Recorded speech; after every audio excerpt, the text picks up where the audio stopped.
Hi friends, Gogisetti Subbarao మీ psychologist. ఇవాళ మనం చెప్పుకునే టాపిక్ డిప్రెషన్ గురించి. డిప్రెషన్ అంటే మనం ఏమనుకుంటాం అంటే సాడ్గా ఉండటం డిప్రెషన్ కాదనమాట. ఎందుకంటే బాధగా ఉండేదానికి వీడు డిప్రెషన్లో ఉన్నాడు, నేను డిప్రెషన్లో చాలామంది యూజ్ చేస్తూ ఉన్నారనమాట ఈ వర్డ్ని రీసెంట్గా. కాబట్టి ఇక్కడ తెలుసుకోవాల్సింది ఏంటంటే సాడ్గా ఉండటం డిప్రెషన్ కాదు, బట్ డైలీ సాడ్నెస్ నార్మల్ కాదనమాట. ఎందుకంటే అప్పుడప్పుడు సాడ్నెస్ అనేది కామన్, మనకు అనిపించింది నచ్చనప్పుడు, ఎవరన్నా ఏదన్నా అన్నప్పుడు, మనం అనుకున్నది జరగనప్పుడు అప్పుడప్పుడు సాడ్గా ఉంటాం, డిమ్గా ఉంటాం, డల్గా ఉంటాం. అయితే అది మళ్ళీ నెక్స్ట్ వేరే వర్క్లోకి వెళ్ళినప్పుడు, వేరే సిచ్యువేషన్కి వెళ్ళినప్పుడు, నెక్స్ట్ డే మారినప్పుడు మనం ఆటోమేటిక్గా నార్మల్ అయిపోతాం, యాక్టివ్ అయిపోయి మన ప్రొఫెషన్లోకి మనం వెళ్ళిపోయి ఏదైనా చేసుకోగలుగుతాం. కానీ ప్రతిరోజు సాడ్నెస్గా ఉంది అంటే అది నార్మల్ కాదనమాట.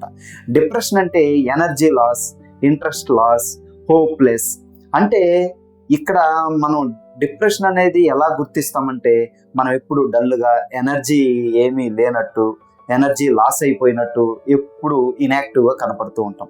అలాగే ఏదైనా పని చేసేటప్పుడు కూడా ఇంట్రెస్ట్ లేకుండా, ఏది చేయాలన్నా మనం బోర్ కొట్టడం, చేయాలనిపించకపోవటం, ఇలాంటివన్నీ కూడా ఇంట్రెస్ట్ లాస్ అనమాట. హోప్లెస్, మనం ఏదైనా చేస్తున్నది అవుతుందా, అవ్వదు, ఇది నా వల్ల కాదు, నేను చేయలేను అని ఇట్లా రకరకాలుగా ఎనర్జీ లాస్ కానీ, ఇంట్రెస్ట్ లాస్ కానీ, హోప్ లాస్ కానీ, ఇలాంటివన్నీ కూడా డిప్రెషన్కి సిగ్నల్స్ అనమాట.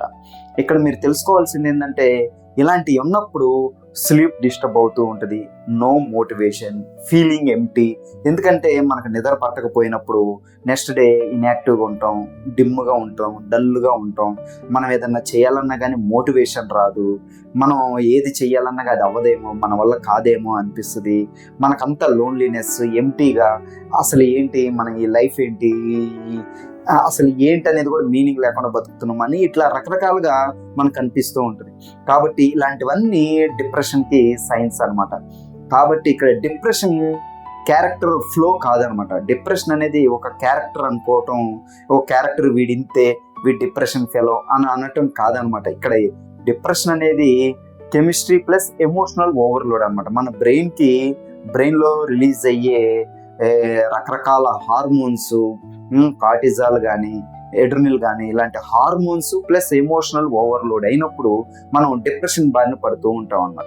కాబట్టి మనం ఆ డిప్రెషన్లో నుంచి బయటకు రావడానికి ఎర్లీ కౌన్సిలింగ్ సేవ్స్ లైఫ్ అనమాట. ఎర్లీ కౌన్సిలింగ్ తీసుకుంటే మన ఆరోగ్యం నుంచి, మన హెల్త్ నుంచి బెటర్ హెల్త్కి వెళ్ళే అవకాశం ఎక్కువగా ఉంటుంది అనమాట. టాక్ టు ఏ సైకాలజిస్ట్, మీరు డిప్రెషన్ నుంచి బయటకు వచ్చే అవకాశం ఎక్కువగా ఉంటుంది. ఒక 3-4 సెషన్లు తీసుకున్నారంటే ఆటోమేటిక్గా డిప్రెషన్ నుంచి బయటకు వచ్చే అవకాశం ఉంటుంది.